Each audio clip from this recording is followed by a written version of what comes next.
to allow. Just a few minutes, the Nobel Peace Prize recipient for this year will be announced. Now, the report's out right now from press agencies in Europe that a chemical weapons watchdog organization is going to win the prize. Still, one of the people being mentioned as a contender is a Pakistani schoolgirl who survived a Taliban assassination attempt last year.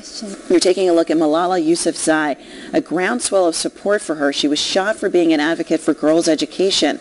That Peace Prize announcement is scheduled for 5 a.m. We'll bring it to you as soon as it happens. Oslo, Norway, for the winner of the 2013 Nobel Peace Prize. It was just announced, and it is a group, the Organization for the Prohibition of Chemical Weapons. This is a chemical weapons watchdog group that currently has inspectors in Syria right now overseeing the destruction of the chemical weapons stockpile. So this is a very timely winner for the Nobel Peace Prize. The Norwegian Nobel Committee literally announced this just seconds ago. You've also heard a lot of talk about that 16-year-old girl from Pakistan, Malala Yousafzai, who was shot in the head by the Taliban a year ago for advocating education for girls. And you will continue to hear more about her. She would have been a very worthy winner. She was a contender, but she did not win. But we'll hear more about her coming up on Good Morning America. But once